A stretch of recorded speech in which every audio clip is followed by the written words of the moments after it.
Hello welcome to P K learnings. നമ്മളിന്ന് PYQ സീരീസിൻ്റെ 2021 6th എപ്പിസോഡിലേക്കാണ് കടന്നിരിക്കുന്നത്. അപ്പോൾ നമ്മൾ ഓൾറെഡി 5 ക്ലാസ്സിലൂടെ മേജർ ആയിട്ടുള്ള ഏരിയാസ് കുറച്ച് കവർ ചെയ്തിട്ടുണ്ടായിരുന്നു. ഇന്ന് നമ്മൾ ഗ്രീൻ റവല്യൂഷനും ഫിനാൻഷ്യൽ ഇൻസ്റ്റിറ്റ്യൂഷൻസിൻ്റെ കുറച്ച് ക്വസ്റ്റൻസ് ആണ് കവർ ചെയ്യുന്നത്.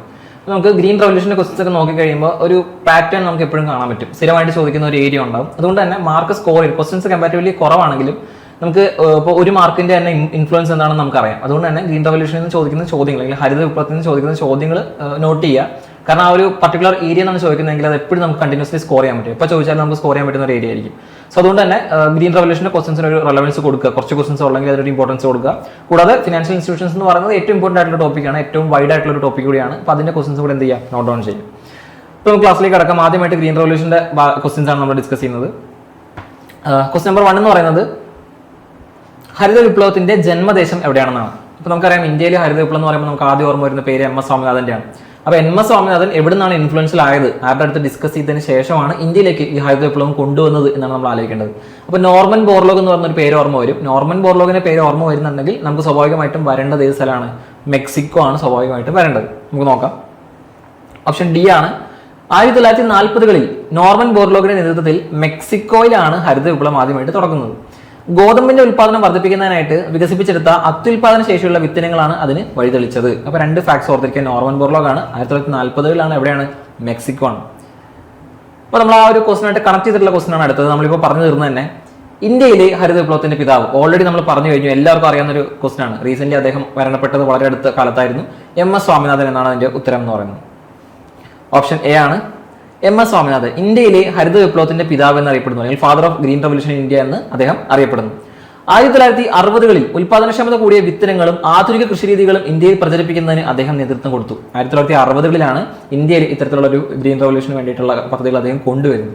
ഒരു 3rd 5-year പ്ലാൻ അല്ലെങ്കിൽ ആ ഒരു ടൈം പീരീഡിന് ശേഷമുള്ള കാലഘട്ടത്തിലാണ് പ്രധാനമായിട്ടും എന്ത് ചെയ്യുന്നത്, ഈ ഒരു ഗ്രീൻ റവല്യൂഷൻ കുറച്ചും കൂടെ മുകളിലേക്ക് കുതിച്ച് കയറുന്നത്. അതിപ്പോൾ അതിന് മുന്നോട്ട് കൊണ്ടുപോയത് ആരാണ്? MS സ്വാമിനാഥനാണ്. ഇനി എന്താണ് ഈ ഹരിത വിപ്ലവം കൂടെ നമ്മൾ ബ്രീഫായിട്ട് പറയുകയാണ്. കാർഷിക മേഖലയിലെ നൂതന സാങ്കേതിക വിദ്യയുടെ സഹായത്തോടു കൂടി ഇന്ത്യയിൽ ഭക്ഷ്യധാന്യ ഉൽപ്പാദനം വൻതോതിൽ വർദ്ധിപ്പിച്ച കാലഘട്ടമാണ്. ഇത് ഇന്ത്യയെ ഭക്ഷ്യ സ്വയം പര്യാപ്തത കൈവരിക്കാനായിട്ട് സഹായിച്ചു. നമ്മുടെ ആദ്യത്തെ 5-year പ്ലാനിന്റെ ഫോക്കസ് എന്ന് പറയുന്നത് അഗ്രികൾച്ചർ ആയിരുന്നു. സെക്കൻഡ് 5-year പ്ലാൻ ആയപ്പോഴേക്കും ഇൻഡസ്ട്രിയൽ ഫോക്കസ് ആയിട്ട് മാറി. പിന്നീട് അഗ്രികൾച്ചറിന് പ്രധാനപ്പെട്ട ഒരു ഫോക്കസ് സെക്കൻഡ് പ്ലാനിൽ കിട്ടാത്തതുകൊണ്ട് തന്നെ ഒരു ഭക്ഷ്യക്ഷാമം അനുഭവപ്പെട്ടിരുന്നു. ഇത് മറികടക്കാൻ ഒരു പരിധിവരെ ആര് സഹായിച്ചു? ഹരിത വിപ്ലവം സഹായിച്ചിരുന്നു. അടുത്ത ക്വസ്റ്റൻ നമ്പർ 3 എന്ന് പറയുന്നത് ഹരിത വിപ്ലവവുമായി ബന്ധപ്പെട്ട ശരിയായ നിരീക്ഷണങ്ങൾ തിരിച്ചറിയുക. സ്റ്റേറ്റ്മെന്റ് ക്വസ്റ്റൻ ആണ്. താഴെ കൊടുത്തിരിക്കുന്ന കോഡിൽ നിന്നും തിരഞ്ഞെടുക്കുക എന്നാണ് ചോദിക്കുന്നത്. ഇന്ത്യയിൽ ഹരിത വിപ്ലവം ശക്തമായത് 2ാം പഞ്ചവത്സര പദ്ധതി കാലഘട്ടത്തിലാണ്. നമ്മൾ ഓൾറെഡി പറഞ്ഞു കഴിഞ്ഞു 2ാം പദ്ധതിക്ക് എന്തിനാണ് ഫോക്കസ് കൊടുത്തത്, ഇൻഡസ്ട്രിയിലാണെന്ന് ഓൾറെഡി നമ്മൾ പറഞ്ഞു കഴിഞ്ഞു. അപ്പോൾ ഇതാണ് ഇതിന്റെ ഒരു ബെനിഫിറ്റ് എന്ന് പറയുന്നത്. നമ്മൾ ഒരു സെക്ഷൻ പഠിച്ചു കഴിയുമ്പോൾ തന്നെ നമുക്ക് എല്ലാ ക്വസ്റ്റൻസും എന്ത് ചെയ്യാൻ പറ്റും, കണക്ട് ചെയ്ത് ആൻസർ ചെയ്യാൻ പറ്റും എന്നുള്ളതാണ് ഈ ഹരിത വിപ്ലവത്തിന്റെ ടോപ്പിക്കിന്റെ പ്രത്യേകത. ടോപ്പിക് വളരെ ചെറുതാണ്. കുറച്ച് ഫാക്ട് പഠിക്കുമ്പോൾ തന്നെ എന്ത് ചെയ്യും, നമുക്ക് ഓൾറെഡി അത് മുഴുവൻ കവർ ചെയ്ത ക്വസ്റ്റൻസ് എല്ലാം എന്ത് ചെയ്യാൻ പറ്റും, ഐഡന്റിഫൈ ചെയ്ത് ആൻസർ ചെയ്യാൻ പറ്റും. ഹരിത വിപ്ലവത്തിന്റെ അടിസ്ഥാന ഘടകം അത്യുൽപാദന ശേഷിയുള്ള വിവിധ ഇനം വിത്തുകളുടെ ഉപയോഗമാണ്. HYV സീഡ്സ് ആണ്, നമുക്ക് ഓൾറെഡി അറിയാം. ഹരിത വിപ്ലവത്തിൽ ഏറ്റവും മെച്ചമുണ്ടാക്കിയ നാണ്യവിള പരുത്തിയാണ്. പരുത്തിക്ക് റെലവൻസ് കൊടുക്കൂ. ഭക്ഷ്യധാന്യങ്ങൾക്കല്ലേ കൂടുതലായിട്ടും പ്രാധാന്യം കൊടുക്കേണ്ടത്. അതുകൊണ്ട് തന്നെ പരുത്തി വരുമോ എന്ന് വെച്ച് കഴിഞ്ഞാൽ സ്വാഭാവികമായിട്ടില്ലെന്ന് നമുക്ക് അപ്പം തന്നെ എന്ത് ചെയ്യാൻ പറ്റും, ഐഡന്റിഫൈ ചെയ്യാൻ പറ്റും. പോസിബിൾ ആൻസർ എന്തായിരിക്കും? ഡി ആയിരിക്കാം. അപ്പോൾ ആൻസർ ഡി ആണ്. എന്തുകൊണ്ടാണ്? ഇന്ത്യയിൽ ഹരിത വിപ്ലവം ശക്തമായത് 2ാം പഞ്ചവത്സര പദ്ധതി കാലഘട്ടത്തിലാണ്. അല്ല, നമുക്കറിയാം ഇന്ത്യയിൽ ഹരിത വിപ്ലവം ആരംഭിക്കുന്ന 60-കളുടെ മധ്യത്തിലാണ്. അതായത് പ്രധാനമായിട്ടും 3ാം പഞ്ചവത്സര പദ്ധതി തുടങ്ങി ഒരു സ്റ്റാർട്ടിങ് കൊടുത്തതിന് ശേഷം പിന്നീട് വരുന്ന വാർഷിക പദ്ധതികളിൽ, അതായത് പഞ്ചവത്സര പദ്ധതികൾ എന്താണ്, ഇടയ്ക്ക് വെച്ചൊരു ബ്രേക്ക് കൊടുക്കുകയാണ്. കാരണം എന്താണ്, വാർ സെനാരിയോ ഒക്കെ വരുന്നതുകൊണ്ട് തന്നെ 62-ലും 65-ലും 68-ലും ഒക്കെ വാറുകൾ വരികയാണ്. അപ്പോൾ ഈ ഒരു ഫിനാൻഷ്യൽ കൺസേൺസ് ഒക്കെ വരുന്ന സമയത്ത് ഫിനാൻഷ്യൽ ഇയർ പ്ലാനിങ്ങിൽ 5-year പ്ലാൻസിന് ഒരു ചെറിയ ബ്രേക്ക് കൊടുത്തുകൊണ്ട് ഒരു ആനുവൽ പ്ലാൻസ് നടപ്പിലാക്കുന്നുണ്ട്. ആ പദ്ധതികളിലും പിന്നീട് വരുന്ന 4th 5-year പ്ലാനിലാണ് പ്രധാനമായിട്ടും എന്ത് ചെയ്യുന്നത്, ഹരിത വിപ്ലവത്തിന് ഫോക്കസ് കൊടുക്കുന്നത്. ഹരിത വിപ്ലവത്തിന്റെ അടിസ്ഥാന ഘടകം അത്യുൽപാദന ശേഷിയുള്ള വിവിധ ഇനം വിത്തുകളുടെ ഉപയോഗമാണ്. അത് ഉറപ്പായിട്ട് ശരിയാണ്. അതിന്റെ ബേസിക് ഫാക്ട് തന്നെയാണ് പറയുന്നത്. HYV സീഡ്സ് അഥവാ ഹൈ യീൽഡിംഗ് വെറൈറ്റി സീഡ്സിനാണ് പ്രാധാന്യം കൊടുത്തത്. ഇത് രാസവളങ്ങൾ, ജലസേചനം എന്നിവയായിരുന്നു ഹരിത വിപ്ലവത്തിന്റെ പ്രധാനപ്പെട്ട നട്ടെല്ല് എന്ന് പറയുന്നത്. അത് സീഡുകൾ ഉപയോഗിച്ച് ഒരുപാട് വെള്ളം വേണ്ടി വന്നിരുന്നു, ഒരുപാട് വളങ്ങൾ വേണ്ടി വന്നിരുന്നു, പക്ഷേ ഒരുപാട് പ്രൊഡക്ടിവിറ്റി ഉണ്ടാക്കാനായിട്ട് ഇത് സഹായിച്ചിരുന്നു. ഹരിത വിപ്ലവത്തിൽ ഏറ്റവും മെച്ചമുണ്ടാക്കിയ നാണ്യവിള പരുത്തിയാണ്. തെറ്റാണ്, നമുക്ക് ഓൾറെഡി അറിയാം. ഹരിത വിപ്ലവം ഏറ്റവും കൂടുതൽ ഗുണകരമായത് ഭക്ഷ്യധാന്യങ്ങൾക്കായിരുന്നു. പ്രത്യേകിച്ച് ഗോതമ്പിനും നെല്ലിനും ഏറ്റവും കൂടുതൽ ഉണ്ടാക്കിയത് ഏതിനാണ്? ഗോതമ്പിനാണ്. ഇതിൽ തന്നെ ഏറ്റവും വലിയ കുതിച്ചാട്ടം നടത്തിയത് ഗോതമ്പ് ഉൽപ്പാദനത്തിലായിരുന്നുള്ള കാര്യം നമുക്കറിയാം. അപ്പോൾ ഏറ്റവും കൂടുതൽ ഹരിത വിപ്ലവം എന്ന് പറയുമ്പോൾ ഭക്ഷ്യധാന്യം തന്നെയാണ്. അതിൽ തന്നെ ഏറ്റവും കൂടുതൽ നമ്മൾ ഉപയോഗിക്കുന്ന നെല്ലും ഗോതമ്പുമാണ്. അതിൽ നോർത്ത് ഇന്ത്യയിലൊക്കെ കൂടുതലായിട്ട് ഉപയോഗിച്ച് വരുന്ന, ഇപ്പോൾ ആ ഒരു വെസ്റ്റ് സെൻട്രൽ റീജിയൻ നോക്കിക്കഴിഞ്ഞാൽ ആ ഒരു പ്രദേശത്ത് ഏറ്റവും കൂടുതൽ ഇതുണ്ടാക്കിയത്. അപ്പോൾ പഞ്ചാബ് പോലത്തെ പ്രദേശങ്ങളിലൊക്കെ, പഞ്ചാബ് ഹരിയാന പ്രദേശങ്ങളിൽ അവിടെ ഏറ്റവും കൂടുതലായിട്ട് ഗോതമ്പ് തന്നെയാണ് മുന്നേറ്റം ഉണ്ടാക്കിയത്. അപ്പോൾ ഹരിത വിപ്ലവം എന്ന് പറഞ്ഞ ടോപ്പിക്കിൽ നിന്ന് പറഞ്ഞ പ്രധാനപ്പെട്ട ക്വസ്റ്റൻസ് നമ്മൾ ഓൾറെഡി ഡിസ്കസ് ചെയ്ത് കഴിഞ്ഞു. ഇനി നമുക്ക് നോക്കാനുള്ളത് പി എസ് ഏറ്റവും വലിയൊരു ഏരിയ ആണ്. അപ്പോൾ എക്കണോമിക്സ് നോക്കിയാൽ എക്കണോമിക്സിലെ ഏറ്റവും വലിയ ഏരിയകളൊന്നായിട്ട് ഫിനാൻഷ്യൽ ഇൻസ്റ്റിറ്റ്യൂഷൻസ് ചോദിച്ച ചോദ്യങ്ങളാണ്. അപ്പോൾ അത് ടെക്നിക്കൽ ആയിട്ടുള്ള ചോദ്യങ്ങളുണ്ടാവും, അത്ര ടെക്നിക്കൽ അല്ലാത്ത നോർമൽ ആയിട്ട് നമ്മുടെ എക്സാം ചോദിക്കുന്ന ചോദ്യങ്ങളുണ്ടാവും. അപ്പോൾ നമുക്ക് രണ്ടും കൂടി എന്ത് ചെയ്യാണ്, കവർ ചെയ്യാണ്. അപ്പോൾ ആദ്യത്തെ ക്വസ്റ്റൻ എന്ന് പറയുന്നത് question number 4, mixed bank is A combination of what? Mixed bank എന്ന് പറഞ്ഞാൽ എന്താണ്? ഇപ്പോൾ രണ്ട് ബാങ്കാണ് നമുക്ക് മനസ്സിലായി. മിക്സഡ് ബാങ്ക് എന്ന് പറഞ്ഞാൽ രണ്ട് ബാങ്കുകളുടെ ഒരു കൂടിച്ചേരലായിരിക്കും. ഇൻഡസ്ട്രിയൽ ആൻഡ് കോപ്പറേറ്റീവ് ബാങ്ക് ആണോ, ഇൻഡസ്ട്രിയൽ ആൻഡ് കൊമേഴ്ഷ്യൽ ബാങ്ക് ആണോ, കൊമേഴ്ഷ്യൽ ആൻഡ് സേവിങ്സ് ബാങ്ക് ആണോ, അല്ലെങ്കിൽ കൊമേഴ്ഷ്യൽ ആൻഡ് എക്സ്ചേഞ്ച് ബാങ്ക് ആണോ എന്നാണ് ചോദ്യം. നമുക്ക് ഉത്തരം നോക്കാം. ഒരു സംവാദ ടെക്നിക്കൽ ആയിട്ടുള്ള ചോദ്യം എന്ന് വേണമെങ്കിൽ നമുക്ക് പറയാം. ഓപ്ഷൻ ബി ആണ്. എന്തുകൊണ്ടാണ്? ഒരു മിക്സഡ് ബാങ്ക് എന്ന് പറഞ്ഞാൽ mixed bank refers to banking system that combines the functions of both commercial banking and industrial banking. Commercial ബാങ്കിങ്ങിനെയും ഇൻഡസ്ട്രിയൽ ബാങ്കിങ്ങിനെയും കൂടെ കമ്പൈൻ ചെയ്യുകയാണ് എന്ത് ചെയ്യുന്നത്, മിക്സഡ് ബാങ്ക് എന്ന് പറയുന്നത്. കൊമേഴ്ഷ്യൽ ആയിട്ടുള്ള ബാങ്കിന്റെ ഫംഗ്ഷനുകളും ഇൻഡസ്ട്രിയൽ ഡെവലപ്മെന്റിന് വേണ്ടിയിട്ടുള്ള ഇൻഡസ്ട്രിയൽ ബാങ്കുകളെ കൂടെ കമ്പൈൻ ചെയ്യുകയാണ് ചെയ്യുന്നത്. കൊമേഴ്ഷ്യൽ ബാങ്ക് സൈഡ് നോക്കിക്കഴിഞ്ഞാൽ the bank performs traditional duties such as accepting short time deposit. അതായത് കൊമേഴ്ഷ്യൽ ബാങ്ക് സൈഡ്, അതായത് ഈ ഒരു മിക്സഡ് ബാങ്കിന്റെ കൊമേഴ്ഷ്യൽ സൈഡ് എന്താണെന്ന് ചോദിച്ചു കഴിഞ്ഞാൽ അതിനകത്ത് നമുക്ക് പറയാൻ പറ്റുന്ന ഏറ്റവും പ്രധാനപ്പെട്ട ഒരു പോയിന്റ് എന്ന് പറഞ്ഞാൽ ഷോർട്ട് ടൈം ഡിപ്പോസിറ്റുകൾ അക്സെപ്റ്റ് ചെയ്യും. കൊമേഴ്ഷ്യൽ ബാങ്ക്സ് ചെയ്യുന്ന ഫംഗ്ഷനുകളിൽ ഏറ്റവും പ്രധാനപ്പെട്ട ഒന്നാണ് ഷോർട്ട് ടൈം ഡിപ്പോസിറ്റുകളെ അക്സെപ്റ്റ് ചെയ്യുക എന്ന് പറയുന്നത്. അപ്പോൾ പബ്ലിക്കിന്റെ ഇത്തരത്തിലുള്ള ഷോർട്ട് ടൈം ഡിപ്പോസിറ്റ് അക്സെപ്റ്റ് ചെയ്യുന്നുണ്ട്. ഷോർട്ട് ടൈം ലോണുകളും കൊടുക്കുകയാണ്. ഷോർട്ട് ടൈം ലോൺ കൊടുക്കുകയാണ്. അപ്പോൾ ലോങ് ടൈമിലേക്ക് കൊടുക്കല്ല. ഇപ്പോൾ ക്യാപിറ്റൽ മാർക്കറ്റ് പോലെ long time 1 year plus time പീരീഡിലേക്ക് ഒന്നും കൊടുക്കുന്നില്ല, അല്ലെങ്കിൽ ഒരു ഷോർട്ട് ടൈം പീരീഡിലേക്ക് മാത്രമേ കൊടുക്കുന്നുള്ളൂ. വർക്കിംഗ് ക്യാപിറ്റൽ, അതായത് ബിസിനസ് മാൻമാർക്കും ട്രേഡേഴ്സിനും ഒക്കെ ആവശ്യമായിട്ടുള്ള രീതിയിൽ ഫിനാൻഷ്യൽ ഹെൽപ്പ് കൊടുക്കുക എന്നുള്ളതാണ് ഉദ്ദേശിക്കുന്നത്. അവരുടെ ഡേ ടു ഡേ ആക്ടിവിറ്റീസിന് വേണ്ടിയിട്ട് വർക്കിംഗ് ക്യാപിറ്റൽ കൊടുക്കുക എന്നുള്ളതാണ് പ്രധാനമായിട്ടും ഉദ്ദേശിക്കുന്നത്. അപ്പോൾ മിക്സഡ് ബാങ്കിന്റെ കൊമേഴ്ഷ്യൽ സൈഡ് എന്ന് പറയുന്നത് ചെറിയ തോതിലുള്ള ഡിപ്പോസിറ്റുകൾ ആക്സെപ്റ്റ് ചെയ്തിട്ട് ചെറിയ തോതിലുള്ള ലോണുകൾ കൊടുക്കുക. എന്തിനാണ്? ഈ ബിസിനസ് ചെയ്യുന്ന ആൾക്കാർ, കച്ചവടക്കാർക്കൊക്കെ അവർ ചെയ്യുന്ന ട്രേഡിനും ആക്ടിവിറ്റീസിനൊക്കെ ചെറിയ തോതിൽ ഫണ്ട് ആവശ്യങ്ങൾ വരും. ഡേ ടു ഡേ ആക്ടിവിറ്റീസിന് തുടങ്ങിയ ഫണ്ട് ആവശ്യങ്ങൾ വരും. ഇതിന് വേണ്ട ചെറിയ വായ്പകൾ കൊടുക്കുക എന്നുള്ളതാണ് പ്രധാനമായിട്ട് ഇതിന്റെ കൊമേഴ്ഷ്യൽ സൈഡ് കൊണ്ട് ഉദ്ദേശിക്കുന്നത്. ഇനി അടുത്ത പോയിന്റ് നോക്കിക്കഴിഞ്ഞാൽ ഇതിന് ഇൻഡസ്ട്രിയൽ സൈഡ് എന്താണ്? The bank provide long time loans to industries for buying machinery or land and it may also participate in the equity or ownership of the company industrial units by underwriting its shares and debentures. പ്രധാനമായിട്ട് ഉദ്ദേശിക്കുന്നത് എന്താണ്? ഇതിനൊരു industrial bank side എന്ന് പറയുന്നത് നമ്മൾ commercial side പറഞ്ഞു, ചെറിയ ലോണുകൾ കൊടുക്കുക, ചെറുതായിട്ട് വായ്പകൾ എന്ത് ചെയ്യുക, കൊടുക്കുന്നതിന് കൂടെ അക്സെപ്റ്റ് ചെയ്യുക ഡിപ്പോസിറ്റുകൾ. അപ്പോൾ അതിന് വേണ്ടിയിട്ട് ഒരു വർക്കിംഗ് ക്യാപിറ്റൽ ഉണ്ടാക്കി കൊടുക്കുക എന്നുള്ളതാണ് ഉദ്ദേശിക്കുന്നത്. സെയിം പോലെ ഇൻഡസ്ട്രീസിന് ലോൺ കൊടുക്കുന്നുണ്ട്. അതാണ് ഇൻഡസ്ട്രിയൽ ബാങ്കിങ് സൈഡ് എന്ന് പറയുന്നത്. ഇൻഡസ്ട്രീസിന് ലോങ് ടൈം ആയിട്ടുള്ള ലോണുകൾ കൊടുക്കുക. അപ്പോൾ വർക്ക് ചെയ്യുന്ന ആളുകൾക്കും ചെറിയ ചെറിയ കച്ചവടക്കാർക്കൊക്കെ ഷോർട്ട് ടൈമാണ് കൊടുക്കുന്നെങ്കിൽ ഇൻഡസ്ട്രിയൽ ബാങ്ക് സൈഡ് എന്ന് പറയുന്നത് ഇൻഡസ്ട്രികൾക്ക്, വലിയ രീതിയിലുള്ള ഇൻഡസ്ട്രികൾക്ക് ക്യാപിറ്റൽ ഉണ്ടാക്കിയെടുക്കാൻ വേണ്ടിയിട്ട് ലോങ് ടൈം ലോൺസ് പ്രൊവൈഡ് ചെയ്യുക. അത് വെച്ച് അവർ ലാൻഡ് വാങ്ങുകയോ മെഷീനറി വാങ്ങുകയോ ചെയ്യും. അപ്പോൾ അതിന് കൂടാതെ ഇതിനകത്ത് ഇക്വിറ്റി പാർട്ട്ണർഷിപ്പിൽ കൂടുക. അതായത് ഇക്വിറ്റി എന്ന് പറയുന്നത് എന്താണ്? ഇവിടെ നമ്മൾ ഡിബെഞ്ചർ എന്ന് പറഞ്ഞിട്ടുണ്ട്. അപ്പോൾ ഡിബെഞ്ചറും ഷെയറും തമ്മിലുള്ള വ്യത്യാസം എന്താണ്? അതായത് നമ്മളിപ്പോൾ ഷെയർ എന്ന് പറയുകയാണെങ്കിൽ നമുക്ക് അതിനകത്തൊരു എന്തുണ്ടാവും, ആ ഒരു കമ്പനിയുടെ ഒരു ഓണർഷിപ്പ് ഉണ്ടാവും, ഒരു ഷെയർ ഉണ്ടാവും. പക്ഷേ ഡിബെഞ്ചർ എന്ന് പറഞ്ഞാൽ എന്താണ്? അത് നമ്മൾ ക്യാപിറ്റൽ എടുക്കാൻ വേണ്ടിയിട്ട് മാത്രം വാങ്ങുന്ന ഒരു തരം വായ്പയാണ്. നമ്മൾ അത് പണം തിരിച്ചു കൊടുക്കണം. ഇൻട്രസ്റ്റോട് കൂടി തിരിച്ചു കൊടുക്കേണ്ട പണമാണ് എന്തെന്ന് പറയുന്നത്, ഡിബെഞ്ചർ എന്ന് പറയുന്നത്. അപ്പോൾ ഈ പറയുന്ന ഡിബെഞ്ചറും ഈ പറയുന്ന ബാക്കിയുള്ള ഡെപ്റ്റ് ഇൻസ്ട്രുമെന്റ്സും നമുക്ക് ഒരുപാട് തരത്തിലുള്ള ഡെപ്റ്റ് ഇൻസ്ട്രുമെന്റ്സ് നമുക്ക് കാണാൻ പറ്റും. അപ്പോൾ ഇതുപോലെ നമുക്കൊരു ഓണർഷിപ്പ് കിട്ടുന്നുണ്ടെങ്കിലാണ് നമുക്ക് എന്ത് പറയാൻ പറ്റുള്ളൂ, അതിനകത്തൊരു ഷെയർ ഉണ്ടെന്ന് പറയാൻ പറ്റുള്ളൂ. അല്ലെങ്കിൽ ആ കമ്പനിയുടെ ഒരു പ്രോഫിറ്റ്, കുറച്ചുകൂടെ റിസ്ക് കൂടുതലായിരിക്കും, കമ്പനിയുടെ പ്രോഫിറ്റിന് ലോസിനനുസരിച്ചിട്ടായിരിക്കും എന്ത് വർക്ക് ചെയ്യുക, ഈ പറയുന്ന ഷെയർ ആണെങ്കിൽ വർക്ക് ചെയ്യുക. എന്നാൽ ഡിബെഞ്ചർ ആണെങ്കിൽ എന്തായിരിക്കും, ബാക്കിയുള്ള ഡെപ്റ്റ് ഇൻസ്ട്രുമെന്റ്സ് കൺസിഡർ ചെയ്താൽ എന്തായിരിക്കും വരിക, ഇവിടെയൊക്കെ നോക്കേണ്ടത് അവിടെ അവർ ഓണർഷിപ്പ് എടുക്കുന്നില്ല, അത്രയും റിസ്ക് എടുക്കുന്നില്ല. പകരം ഒരു പൈസ കുറച്ച് വേണമെന്നുള്ളതുകൊണ്ട് ഒരിടത്തു നിന്ന് ഡിബെഞ്ചർ അടിസ്ഥാനത്തിൽ എന്ത് ചെയ്യാണ്, പൈസ വാങ്ങുകയാണ്, വേറൊരു ബോണ്ട് അടിസ്ഥാനത്തിലോ ഡിബെഞ്ചർ അടിസ്ഥാനത്തിലോ ഒക്കെ വാങ്ങുകയാണ്. എന്നിട്ട് ഇത് കുറച്ച് നാൾ കഴിയുമ്പോൾ തിരിച്ചു കൊടുക്കണം, പണം തിരിച്ചു കൊടുക്കണം ഇൻട്രസ്റ്റോട് കൂടി. അതാണ് ബോണ്ടുകളും ഈ പറയുന്ന ഡിബെഞ്ചർക്ക് ഉൾപ്പെട്ട ഡെപ്റ്റ് ഇൻസ്ട്രുമെന്റ്സ് ചെയ്യുന്നത്. അപ്പോൾ ഇവിടെ നമ്മൾ പറയുന്നത് എന്താണ്, ഇക്വിറ്റി അല്ലെങ്കിൽ ownership of the industrial unit എന്ത് ചെയ്യുന്നു, എങ്ങനെ വാങ്ങുന്നു, അണ്ടർറൈറ്റിംഗ് ഷെയർസ് വാങ്ങിച്ചുകൊണ്ട് എന്ത് ചെയ്യുന്നു, അവരുടെ ഒരു ഇക്വിറ്റി വാങ്ങുന്നു, അല്ലെങ്കിൽ ഡിബെഞ്ചറുകൾ വഴിയിട്ടുള്ള ഫണ്ട് ഷെയർ ചെയ്ത് കൊടുക്കുന്നതാണ് ഇതിന്റെ ഇൻഡസ്ട്രിയൽ ബാങ്കിങ് സൈഡ് എന്ന് പറയുന്നത്. ഈ ക്വസ്റ്റ്യൻ നമ്പർ 5 നോക്കിയാൽ, creditorship securities which provide funds to the company on loan basis rather than the capital basis is called. നമ്മൾ ഓൾറെഡി പറഞ്ഞു കഴിഞ്ഞ ഒരു കാര്യം തന്നെയാണ്, വേറെ ഇതിൽ ചോദിച്ചിരിക്കുകയാണ്. ക്രെഡിറ്റർഷിപ്പ് സെക്യൂരിറ്റീസ് എന്തിനെ പറ്റിയാണ് ചോദിച്ചിരിക്കുന്നത്, അതായത് എന്ത് കൊടുക്കുകയാണ്, ഫണ്ട്സ് ടു ദ കമ്പനി, ഓരോ കമ്പനികൾക്ക് ഫണ്ട് കൊടുക്കുകയാണ് ലോൺ അടിസ്ഥാനത്തിൽ, ക്യാപിറ്റൽ ബേസിസിലല്ല, അല്ലെങ്കിൽ അവരുടെ ഷെയറുകളോ അവർക്ക് ഇക്വിറ്റിയോ ഒന്നും കൊടുക്കുകയല്ല, പകരം ലോണുകളായിട്ട് കൊടുക്കുകയാണ്. അങ്ങനെയുള്ള ക്രെഡിറ്റർഷിപ്പ് സെക്യൂരിറ്റീസ് എന്ത് പേരിലാണ് അറിയപ്പെടുന്നത് ചോദിച്ചിരിക്കുന്നത്. ഇത് ഡിബെഞ്ചറുകളാണോ, ഷെയറുകളാണോ, ഇക്വിറ്റി ആണോ, പ്രിഫറൻസ് ഷെയർ ആണോ എന്നാണ് ചോദ്യം. നമ്മൾ ഓൾറെഡി അതിനുള്ള ഉത്തരം പറഞ്ഞു കഴിഞ്ഞു. ഡിബെഞ്ചറുകൾ എന്ന് പറഞ്ഞാൽ എന്താണ്, അവരുടെ ക്യാപിറ്റൽ ആയിട്ടുള്ള അസറ്റുകളൊന്നും കൈമാറുന്നില്ല, അതായത് അവരുടെ ഷെയർ കൊടുക്കുന്നില്ല, അതിൽ ഏതെങ്കിലും ഒരു പാർട്ട് വിറ്റിട്ടൊന്നും അല്ല കൊടുക്കുന്നത്, പകരം എന്താണ് ഒരു വായ്പ അടിസ്ഥാനത്തിലാണ് കൊടുക്കുന്നത്. അങ്ങനെയുള്ള സംഭവം എന്താണ് നമ്മൾ പറഞ്ഞ പോലെ ഡെപ്റ്റ് ഇൻസ്ട്രുമെന്റ്സ് ആണ്. ഡെപ്റ്റ് ഇൻസ്ട്രുമെന്റ്സിൽ പ്രധാനമായിട്ടും വരുന്ന ഒരു സാധനമാണ് എന്ത്, ഡിബഞ്ചർ എന്ന് പറയുന്നത്.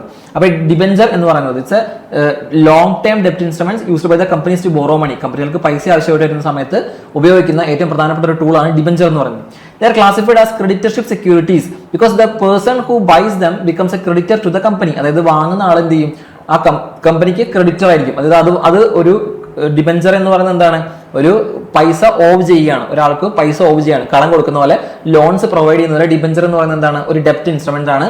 അപ്പൊ ഇത് വാങ്ങുന്ന ആൾ എന്തായിരിക്കും, ദ ഡിബഞ്ചർ ഹോൾഡർ എന്ന് പറയുന്നത് അവിടെ ആ കമ്പനിക്ക് ക്രെഡിറ്റർ ആയിട്ട് മാറുകയാണ്. പൈസ കൊടുക്കുന്ന ആളാണ് ക്രെഡിറ്റർ എന്ന് പറയുന്നത്, പൈസ കൊടുക്കുകയാണ്. അപ്പൊ അയാൾ ഒരു ക്രെഡിറ്റർ ആയിട്ട് മാറുകയാണ്. അപ്പൊ ഡിബഞ്ചർ ഹോൾഡർ എന്ന് പറയുന്ന വ്യക്തി എന്ത് ചെയ്യാണ്, പൈസ കൊടുത്ത് ക്രെഡിറ്റർ ആയിട്ട് മാറുന്നു. അതൊരു എന്തായിട്ട് നമുക്ക് കൺസിഡർ ചെയ്യാം, ഒരു ക്രെഡിറ്റർഷിപ്പ് സെക്യൂരിറ്റി ആയിട്ട് നമുക്ക് ഡിബഞ്ചറിനെ അപ്പോൾ കൺസിഡർ ചെയ്യാൻ പറ്റും. ബാക്കിയുള്ള ഓപ്ഷൻസ് എന്തുകൊണ്ട് ഫിറ്റ് ആവുന്നില്ല എന്നോട് നമ്മൾ പറയണം. അപ്പൊ ഷെയർ എന്ന് പറഞ്ഞാൽ എന്താണ്, നമ്മൾ പറഞ്ഞ പോലെ അതിനൊരു ഇക്വിറ്റി, അതിനൊരു പാർട്ട് വാങ്ങുകയാണ്. പ്രോഫിറ്റ് ആണെങ്കിൽ ആ പ്രോഫിറ്റിന്റെ ഷെയർ നമുക്ക് കിട്ടും, ലോസ് ആണെങ്കിൽ നമ്മൾ എന്ത് ചെയ്യും, നഷ്ടം സഹിക്കേണ്ടി വരും. പക്ഷേ ഹൈ പ്രോഫിറ്റ് ഉണ്ടാക്കുമ്പോൾ അത്രയും എമൗണ്ട് കൂടുതൽ നമുക്ക് എന്ത് ചെയ്യും, കിട്ടും. എന്നാൽ ഡെപ്റ്റ് ഇൻസ്ട്രുമെന്റ്സ് ആയിരുന്ന സമയത്ത് കൃത്യമായിട്ടുള്ള എമൗണ്ട് മാത്രമേ നമുക്ക് കിട്ടുള്ളൂ, ഇൻട്രസ്റ്റ് നമുക്ക് കൊടുക്കുകയും വേണം.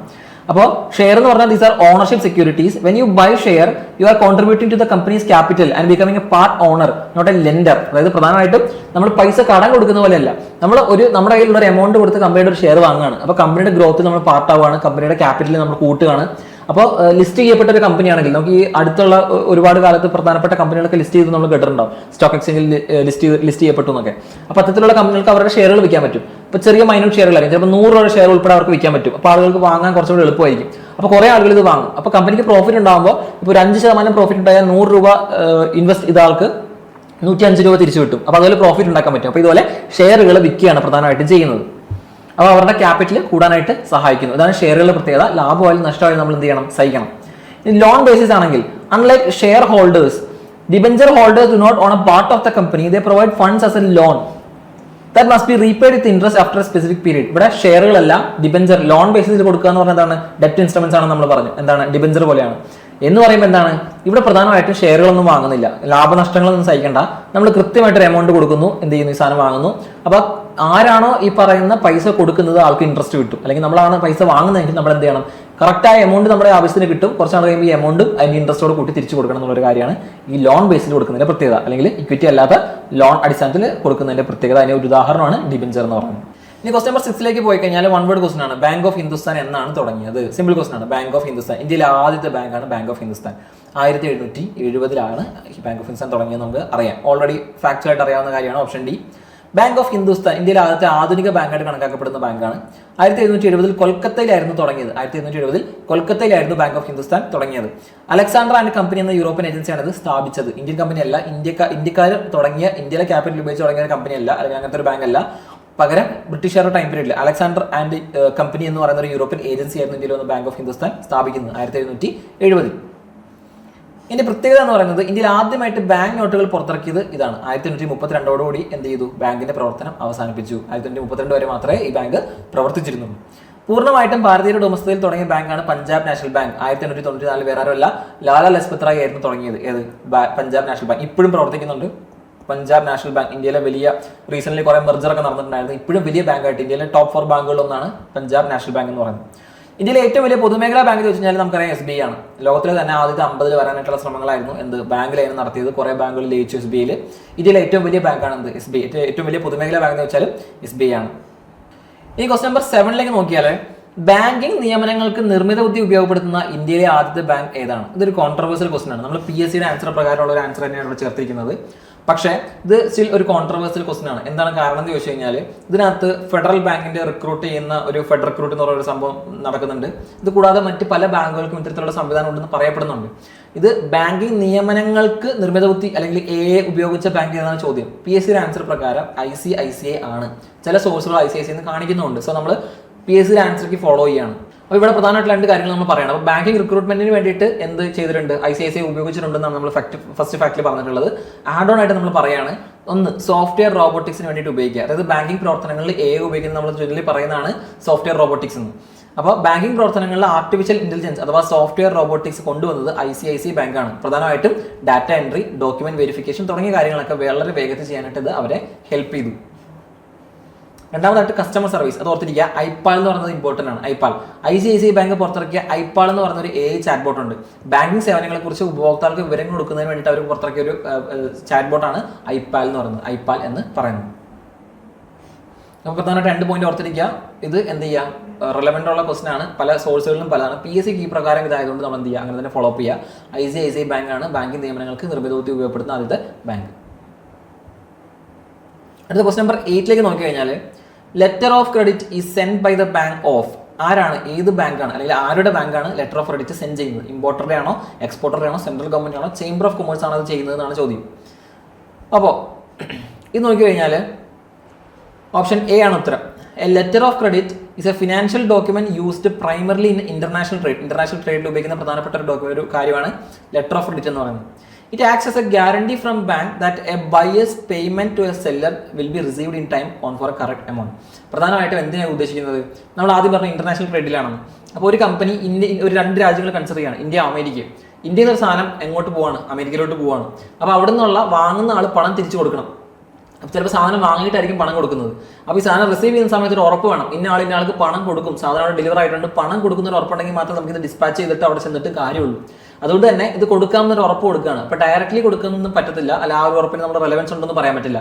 അപ്പോൾ ഇതിന് ഏറ്റവും ഉറപ്പ് കൊടുക്കാൻ പറ്റുന്ന ആർക്കാണ്? ഫിനാൻഷ്യൽ ഇൻസ്റ്റിറ്റ്യൂഷൻസ് ആയിട്ടുള്ള ബാങ്കുകൾക്കായിരിക്കും.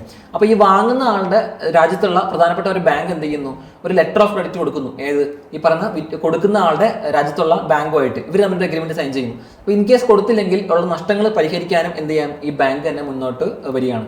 അപ്പോൾ അതിന് വേണ്ടിയിട്ട് അവർ കൊടുക്കുന്ന ഒരു ഉറപ്പിനെ നമ്മൾ പറയുന്ന പേരാണ് ലെറ്റർ ഓഫ് ക്രെഡിറ്റ് എന്ന് പറയുന്നത്.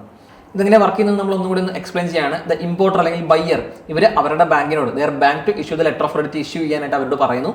Importers bank sends this LC to the exporter's bank. ഇത് എക്സ്പോർട്ട് ചെയ്യുന്ന ആളുടെ ബാങ്കിലേക്ക് ഈ ബാങ്ക് എന്ത് ചെയ്യുന്നു, ലെറ്റർ ഓഫ് ക്രെഡിറ്റ് അയക്കുന്നു. This bank takes the responsibility to pay the exporter if the importer fails to do so. ആ ഇമ്പോർട്ട് ചെയ്യുന്ന ആൾക്ക് കൊടുത്തില്ലെങ്കിൽ ആ ബാങ്ക് ഇതിനൊരു ഗ്യാരണ്ടി കൊടുക്കുകയാണ്. Provided all the terms in the document R met. അപ്പോൾ ഇവർ തമ്മിൽ ഒരു ഇന്റർനാഷണൽ അഗ്രിമെന്റ് ഉണ്ട് ബാങ്കുകൾ തമ്മിൽ. അപ്പോൾ ബാങ്കുകൾ തമ്മിലാണ് ഇടപാടുകൾ നടക്കുന്നത്. ഇൻ കേസ് കൊടുത്തില്ലെങ്കിൽ ബാങ്കുകൾ വേണം ഇതിനുള്ള മുന്നോട്ടുള്ള നടപടികൾ ചെയ്യാൻ വേണ്ടിയിട്ട്. അപ്പോൾ ഇമ്പോർട്ട് ചെയ്യുന്ന ആൾ എക്സ്പോർട്ട് ചെയ്യുന്ന ആൾ തമ്മിൽ നേരിട്ടുള്ള ഡീലിൽ വരെ ബാങ്കുകൾ തമ്മിൽ ഏൽപ്പിക്കുകയാണ്. അവർ തമ്മിൽ കൈമാറുന്ന ഡോക്യുമെന്റ് ആണ് ലെറ്റർ ഓഫ് ക്രെഡിറ്റ് എന്ന് പറയുന്നത്. അപ്പോൾ എക്സ്പോർട്ടർ എന്ത് ചെയ്യും, receives the guarantee which reduces the risk of non payment while shipping goods across borders. വലിയ ചിലവുള്ള ഷിപ്പിംഗ് ചെയ്യുന്ന പരിപാടിയിലൊക്കെ റിസ്ക് എടുക്കാതിരിക്കാൻ വേണ്ടിയിട്ട് ഇത്തരത്തിലുള്ള ഒരു ഉറപ്പ് സഹായിക്കുന്നു. അടുത്തായിട്ട് ക്വസ്റ്റ്യൻ നമ്പർ 9 ആണ്. Which of the following is not a national level financial institution which promote export import in India? അപ്പോൾ ശ്രദ്ധിക്കേണ്ടത് ഈസ് നോട്ട് എന്നാണ്. ഇപ്പോൾ എക്സ്പോർട്ട് ഇമ്പോർട്ട് എന്ന് കാണുമ്പോൾ അപ്പോൾ തന്നെ ചാടി കയറി എക്സിം ബാങ്ക് എന്ന് കുത്തരുത്. ഇവിടെ എന്തല്ല എന്ന് ചോദിച്ചിരിക്കുന്നത്, എക്സ്പോർട്ട് ഇമ്പോർട്ടിന് ഹെൽപ്പ് ചെയ്യാത്തത് ഏത് എന്നാണ് ചോദ്യം.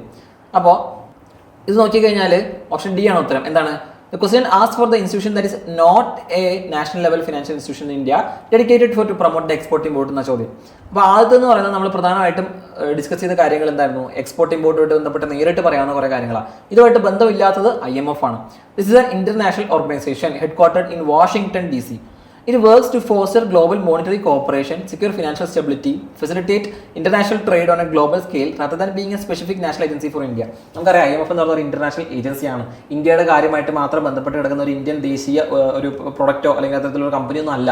അപ്പോൾ IMF എന്ന് പറഞ്ഞാൽ നമുക്ക് ഡയറക്റ്റ്ലി കുത്താൻ പറ്റും. അപ്പോൾ നമ്മൾ വേൾഡ് ബാങ്കും IMF ഒക്കെ നമ്മൾ കൺസിഡർ ചെയ്ത് നോക്കുമ്പോൾ എന്താണ്, ഇന്റർനാഷണൽ ലെവലിലുള്ള എക്കണോമിക് ഓപ്പറേഷൻസ് ഒക്കെ ഉറപ്പുവരുത്താനും ഫണ്ട് കൊടുക്കാനൊക്കെ വേണ്ടിയിട്ട് എന്ത് ചെയ്യുന്നു, ഉപയോഗിക്കുന്ന അല്ലെങ്കിൽ ഏതെങ്കിലും രാജ്യത്തിന് ഫണ്ട് ഷോർട്ടേജ് വരുമ്പോൾ അതിന് ഹെൽപ്പ് ചെയ്യാനൊക്കെയാണ് പ്രധാനമായിട്ടും ഈ പറയുന്ന ബ്രിട്ടൻ വുഡ്സ് എന്നറിയപ്പെടുന്ന 2 സ്ഥാപനങ്ങളും വർക്ക് ചെയ്യുന്നത്. അത് ഇന്ത്യയുടെ ഒരു ഏജൻസി അല്ല എന്നുള്ള കാര്യം നമുക്ക് ഓൾറെഡി അറിയാം. അപ്പോൾ നമുക്ക് ബാക്കിയുള്ള സംഭവങ്ങളും കൂടി നോക്കാം. എക്സിം ബാങ്ക് എന്ന് പറഞ്ഞാൽ എന്താണ്, ഇന്ത്യയിലെ premier national level financial institutions ആണ്. എന്തിന്? 1982 എസ്റ്റാബ്ലിഷ് ചെയ്ത specifically to finance, facilitate and promote foreign trade. ഇന്ത്യയിൽ നിന്ന് പുറത്തോട്ടും പുറത്തുനിന്ന് ഇന്ത്യയിലോട്ടും വരുന്ന ഫോറിൻ ട്രേഡ്, എക്സ്പോർട്ട് ഇമ്പോർട്ട്, അതാണ് എക്സിം ബാങ്ക് എന്ന് പറയുന്നത്. അതിനെ ഫെസിലിറ്റേറ്റ് ചെയ്യാൻ വേണ്ടിയിട്ട് 1982 ഇറങ്ങിയതാണ് ഈ എക്സിം ബാങ്ക് എന്ന് പറയുന്നത്. ഇനി ECGC ആണെങ്കിലോ, export credit guarantee corporation of India. Export credit guarantee corporation of India ആണ് ECGC എന്ന് പറയുന്നത്. A government owned company that provides export credit insurance to support Indian exporters against risk of non payment by foreign buyers. അപ്പോൾ foreign buyers, India എന്നുള്ള സാധനങ്ങൾ export ചെയ്യുമ്പോൾ foreign buyers, നമ്മൾ മുന്നേ പറഞ്ഞ ലെറ്റർ ഓഫ് ക്രെഡിറ്റ് എന്നൊക്കെ പറഞ്ഞതുപോലെ ഫോറിൻ ബയേഴ്സ് ഇത് വാങ്ങിയതിന് ശേഷം പണം തിരിച്ചു കൊടുക്കുമോ ഇല്ലയോ എന്നുള്ള റിസ്ക് ഒഴിവാക്കാൻ വേണ്ടിയിട്ടാണ് ECGC എസ്റ്റാബ്ലിഷ് ചെയ്തിരിക്കുന്നത്. ഇത്തരത്തിലൊരു റിസ്ക് ഉണ്ടാവാതിരിക്കാനായിട്ട് ഇവരെ ഹെൽപ്പ് ചെയ്യാൻ ഇവർക്ക് ഒരു ഗ്യാരണ്ടി കൊടുക്കുകയാണ് ECGC ചെയ്യുന്നത്, ഇന്ത്യയിൽ നിന്ന് സാധനങ്ങൾ പുറത്തേക്ക് എക്സ്പോർട്ട് ചെയ്യുന്ന കച്ചവടക്കാർക്ക് വേണ്ടി. എക്സ്പോർട്ട് മാർക്കറ്റിംഗ് ഫണ്ട് എന്ന് പറയുമ്പോൾ നമുക്കറിയാം എന്തുമായിട്ട് ബന്ധപ്പെട്ടിരിക്കുന്നു, ഫോറിൻ ട്രേഡുമായിട്ട് ബന്ധപ്പെട്ടിരിക്കുന്നു. This is a fund maintained by the Exim bank of India to provide assistance to the Indian companies for undertaking marketing activities abroad. എബ്രോഡുള്ള മാർക്കറ്റിംഗ് ആക്ടിവിറ്റീസുമായിട്ട് ബന്ധപ്പെട്ട് എന്തിനു ഫെസിലിറ്റേറ്റ് ചെയ്യാൻ വേണ്ടിയിട്ട്, എക്സ്പോർട്ട് ഫെസിലിറ്റേറ്റ് ചെയ്യാൻ വേണ്ടിയിട്ടാണ് പ്രധാനമായിട്ടും ഉള്ളത്. എന്തിന് കൊണ്ട് നടക്കുന്നു, അല്ലെങ്കിൽ ഇതിന് ഈ ഒരു എക്സ്പോർട്ട് മാർക്കറ്റിംഗ് ഫണ്ട് മാനേജ് ചെയ്യുന്ന ആരാണ്? നമ്മുടെ എക്സിം ബാങ്ക് തന്നെയാണ് ഇത് മാനേജ് ചെയ്യുന്നത്. ഇന്ത്യൻ കമ്പനീസിന് എന്ത് ചെയ്യുന്നു? ഫോറിൻ ആക്ടിവിറ്റീസുമായിട്ട് അല്ലെങ്കിൽ ഫോറിൻ ട്രേഡുമായിട്ട് ബന്ധപ്പെട്ട് എബ്രോഡുമായിട്ട് ഉള്ള കമ്പനീസുമായിട്ട് ബന്ധപ്പെട്ടുള്ള ഫിനാൻഷ്യൽ ട്രാൻസാക്ഷൻസിനൊക്കെ ഹെൽപ്പ് ചെയ്യാനായിട്ടും എന്ത് ചെയ്യുന്നു? ബൂസ്റ്റ് ചെയ്യാനായിട്ടും ഈ എക്സ്പോർട്ട് മാർക്കറ്റിംഗ് ഫണ്ട് യൂസ് ചെയ്യാൻ പറ്റും. നമ്മുടെ അവസാനത്തെ ക്വസ്റ്റിലേക്ക് കടന്നാൽ consider the following statements on NABARD. നബാർഡുമായിട്ട് ബന്ധപ്പെട്ട ചോദ്യമാണ്.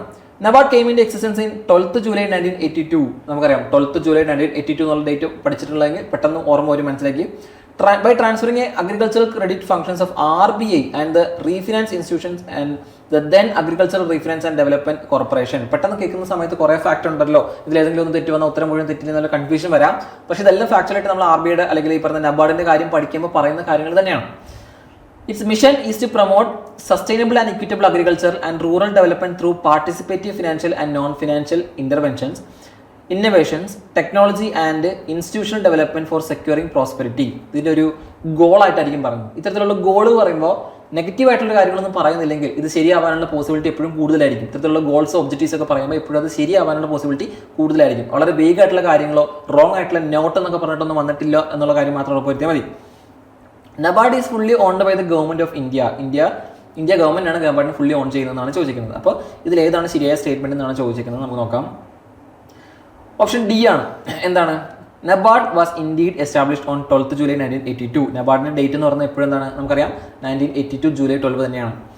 Recommendations of the B Sivaraman committee. നമുക്കറിയാം നബാർഡുമായിട്ട് ബന്ധപ്പെട്ട് കമ്മിറ്റിയാണ് ബി ശിവരാമൻ കമ്മിറ്റി. ഈ took over the functions of the ഏതൊക്കെ ഫംഗ്ഷൻസ് ആയിരുന്നു ഇതിന് മുന്നേ? ഈ പറയുന്ന നബാർഡ് വരുന്നതിന് മുന്നേ ഇത് ആരൊക്കെയായിരുന്നു ചെയ്തുകൊണ്ടിരുന്നത്? ആരുടെ ഫംഗ്ഷൻസ് ആണ് ഈ പറയുന്ന നബാർഡ് ടേക്ക് ഓവർ ചെയ്തതെന്നാണ് ചോദിച്ചിരിക്കുന്നത്. Agricultural credit department ACD, rural planning and credit cell RPCC, കൂടാതെ agricultural refinance and development corporation ARDC. 3 functions ആയിരുന്നു ചെയ്തുകൊണ്ടിരുന്നത്. RBIയുടെ അടിയിലായിരുന്നു പ്രധാനമായിട്ട് ഈ ഫംഗ്ഷൻസ് ഒക്കെ നടന്നുകൊണ്ടിരുന്നത്. ഇതാണ് നബാർഡ് ഒറ്റയടിക്ക് ടേക്കപ്പ് ചെയ്തത്.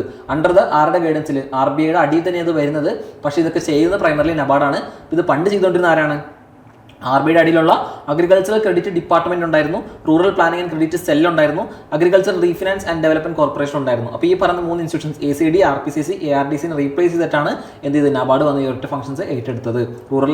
റൂറൽ പ്ലാനിംഗ് അല്ലെങ്കിൽ റൂറൽ ഡെവലപ്മെന്റിന് വേണ്ടിയിട്ടും അഗ്രികൾച്ചറൽ ക്രെഡിറ്റ് കൊടുക്കാൻ വേണ്ടിയിട്ടാണ് പ്രധാനമായിട്ട്, അല്ലെങ്കിൽ ആ ഒരു ഏരിയയിൽ ആ ഒരു സെക്ടറിലെ ആ ഒരു ഏരിയയിൽ മുഴുവനായിട്ടും കൺട്രോൾ ചെയ്യുക, റെഗുലേറ്റ് എന്നുള്ളതാണ് പ്രധാനമായിട്ട് നബാർഡിന്റെ ഫംഗ്ഷൻ നമുക്ക് അറിയാം.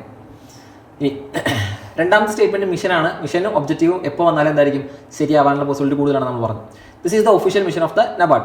Its primary focus is to serve as an apex finance institutions for the rural sector. Rural സെക്ടറിന് വേണ്ടിയിട്ട് ഒരു അപ്പെക്സ് ഫംഗ്ഷൻ ആയിട്ട് അപ്പെക്സ് ഓർഗനൈസേഷൻ ആയിട്ട് എന്ത് ചെയ്യുന്നു? ആക്ട് ചെയ്യുന്നു.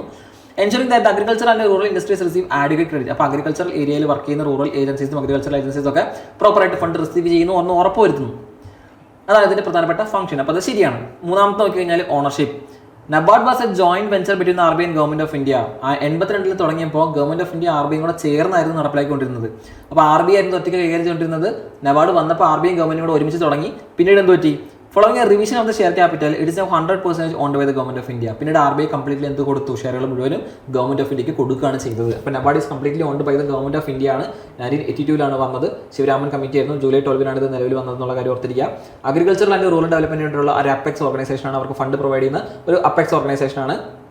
RBIയുടെ അടി തന്നെയാണ് പ്രധാനമായിട്ടും വരുന്നത്. പക്ഷേ RBI ഡയറക്റ്റ്ലി ഫണ്ട് ചെയ്തുകൊണ്ടിരുന്ന കാര്യങ്ങളെല്ലാം എന്തിൻ്റെ അടിയിൽ വരുന്നു? ഇപ്പോൾ നബാർഡിൻ്റെ അടിയിലാണ് വരുന്നത്.